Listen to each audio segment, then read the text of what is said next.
Hello and welcome back to the Fantasy Playmakers. What's up, guys? In today's video, I'm going to be wrapping up my rest of season rankings. So I've already gone through the running backs, wide receivers, and quarterbacks.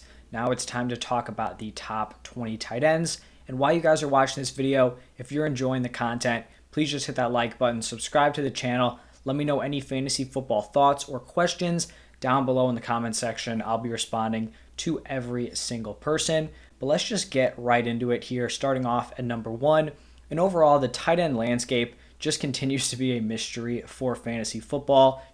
Is the strategy to go out and get one of these top guys? Because obviously Kelsey has produced, but you had to spend a lot of draft capital to get him, probably anywhere from a mid to late first round pick. Then you could argue, do you want that second tier where you're looking at Waller and Kittle? Well, George Kittle's kind of been a bust so far. Then you've got that third tier with Hockenson, Andrews, and Pitts coming into the season. I'd say 2 of those guys have kind of lived up. Or do you just wait to get some of these late round guys? Obviously, some have hit, some have not. But the one guy who has remained constant here is Travis Kelsey at number 1. There's no reason for him not to be here. Him and Tyreek Hill just get fed on that Chiefs offense. There's really no one else who's even close to as involved as those 2 players. So he should be a lock here at number 1. Then at number 2, I have Darren Waller. I was super excited about his usage after week 1, 19 targets. Obviously, I didn't think that was sustainable throughout the entire season. He has taken a little bit of a step back, but he is still the number 1 target on this Raiders team, and I think was still a solid pick for where he was drafted, probably end of the second, early third round pick this year. Then at number 3, this was honestly a little bit of a tough call here. I ended up keeping Kittle at the number 3 spot. I could totally see the argument for TJ Hockenson being here. I ended up sticking with Kittle just because I do think there's some potential here. If Trey Lance takes over as the starting quarterback, that could kind of reignite George Kittle's value, because we've seen basically 4 weeks of Jimmy Garoppolo as the starting quarterback, and he has been terrible for Kittle. He has been terrible for Brandon Ayuk.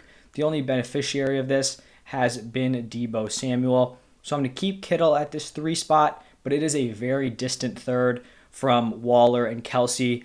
Coming into the season, you had Waller and Kittle probably going within like 5 picks of each other. That is a huge, huge difference now, and Kittle seems to be much closer to that Hockenson-Andrews tier than he is to the Waller-Kelsey tier.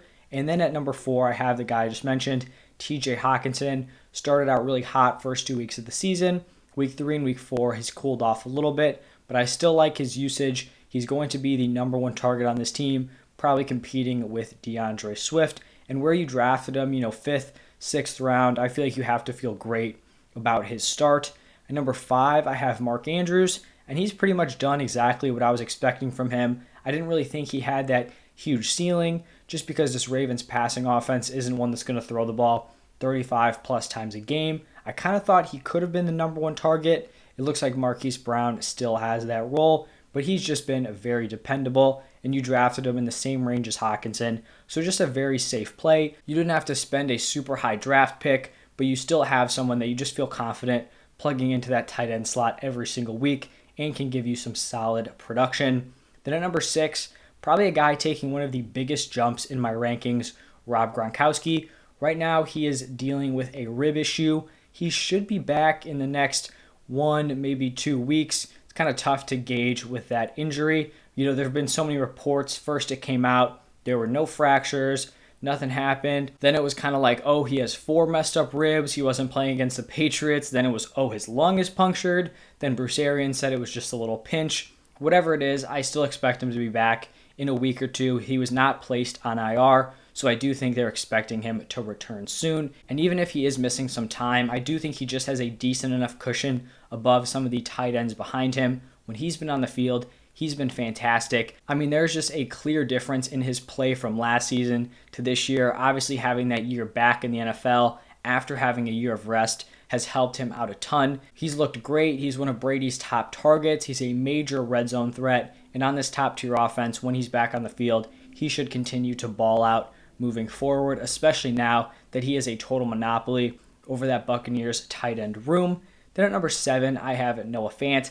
I was not high on him coming into the season. He has definitely proved me wrong. I think it definitely helped him that Jerry Jeudy went down, but now he's, one of the top 1, 2, 3 targets on the Broncos. You've got Sutton, Patrick, and Fant all involved there. This Broncos offense hasn't been great the last 2 weeks of the season, but Noah Fant has still been a very integral part of that offense, and you drafted him as a late round guy. He is definitely one of those late round picks who has 100% hit for you guys. At number 8, I have Kyle Pitts, and I could totally see an argument where he should be ranked lower, but if I'm just looking at Pitts, the talent is 100% there, and if we're looking at ceiling, his ceiling is just so much higher than a lot of the guys around him and behind him. He's had a fair amount of volume. He just hasn't really had any of those breakout performances, has not been great at getting into the end zone, and this Falcons offense, being subpar overall, has definitely not helped him. I think he should continue to pick it up throughout the season. Rookies can start slow, even rookie wide receivers, guys like Justin Jefferson. First 2 weeks of the season last year, he struggled. Then he goes out, puts together a historic season. I'm not saying that's going to happen with Pitts, but really the bar is not that high for you to be a mid-tier tight end one, and I think, the ceiling is definitely there for him. After Pitts, I have Tyler Higbee here at number 9. I really love Higbee moving forward. He is an integral part of this Rams offense, and when you're looking at tight ends here, you want guys who are on good teams, who are going to be getting a decent amount of volume and are going to have that touchdown upside. Higbee checks every single one of those boxes. He is the clear monopoly over that tight end role on the Rams. Obviously, in past years, he had been splitting it with Gerald Everett. So I think he's a very solid guy to have in your lineup moving forward. At number 10, I have Dallas Goedert. And this Eagles tight end room has kind of been all over to start the season. From what I've gathered so far, I still think Dallas Goedert is the number 1 tight end. He's definitely going to be splitting opportunities with Zach Ertz, which isn't ideal, but that's why he comes in here at number 10. This Eagles team, doesn't have an embarrassment of riches at the wide receiver position, which is why they rely so heavily on the tight end position. Here at number 11, I have Logan Thomas, and I feel like when he's healthy, he's probably in this range with Goddard and Higbee, and those guys. He is just dealing with an injury right now, so that's kind of an easy excuse to drop him below those guys if he's going to be missing a week or two, because I think when he's healthy, his production is going to be just right in there with those players. At number 12, I have Dawson Knox. He has had a great start to the season. Personally, I don't know if I'm banking on that to continue. I mean, I do know. I don't think he's going to continue this super hot start. He's gotten to the end zone a ton. He is a solid red zone threat, but I think he's probably going to finish the season, maybe 8 touchdowns.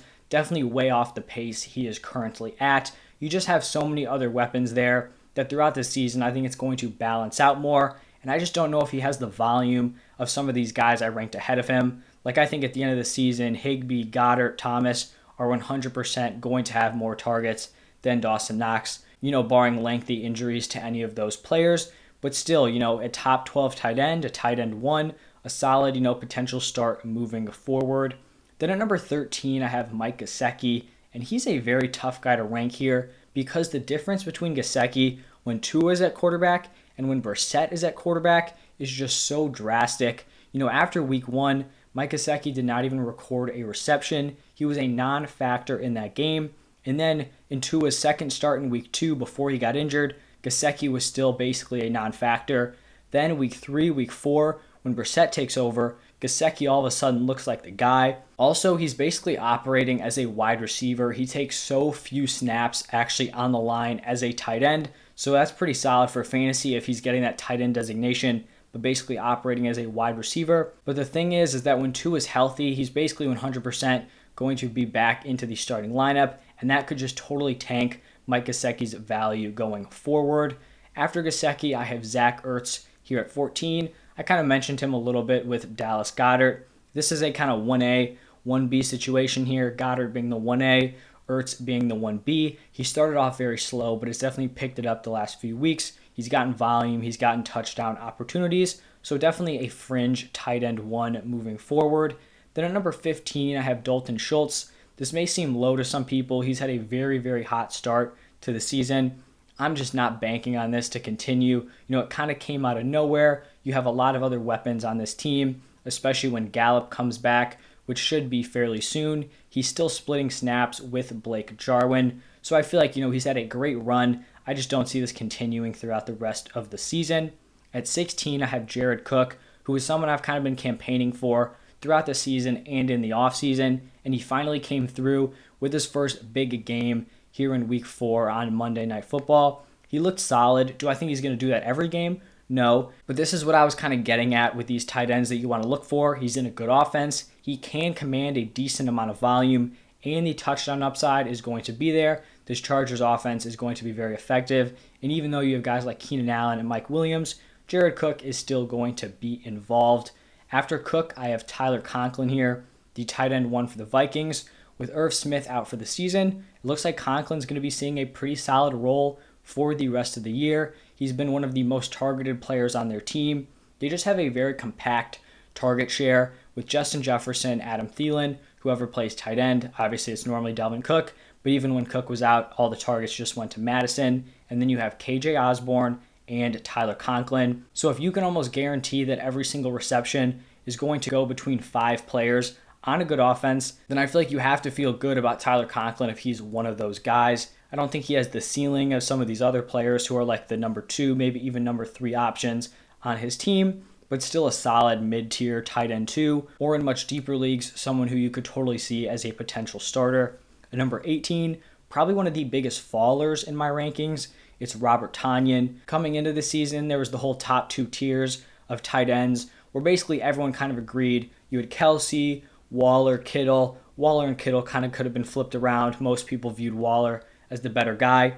And then you had that second tier with Hawkinson, Andrews, Pitts. Those guys could have been flipped around as well. But then after that, it was basically just all over the place. Late round tight ends, everyone liked someone different. And for me, at that number 7 slot, I liked Robert Tonyan. He was very touchdown dependent in 2020. But if you're just looking at this Packers roster, they kind of need someone to step in and be the number 1 target. I thought Tonyan could have taken that jump. He has not.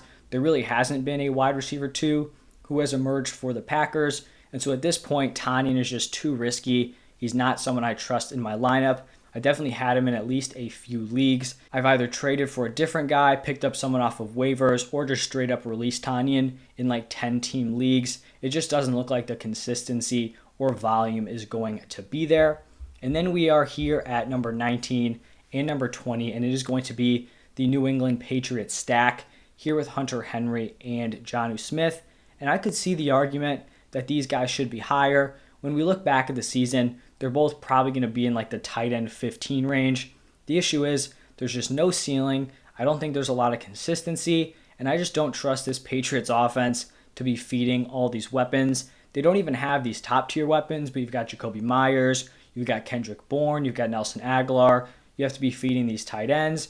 Brandon Bolden's going to be getting involved out of the backfield, and this isn't an offense that's throwing the ball, 35 plus times a game or throwing for 300 yards every single game. They're going to be a team that relies on defense. There's not going to be a lot of touchdown opportunities. And just on a week-to-week basis, I don't want either of those guys in my lineup. So that is going to wrap up my top 20 rest of season tight end rankings. If you guys enjoyed the content, please just do me a favor, hit that like button, subscribe to the channel, let me know your thoughts or questions down below in the comment section. Go check out my other rest of season rankings. But thank you for stopping by, and I'll see you next time.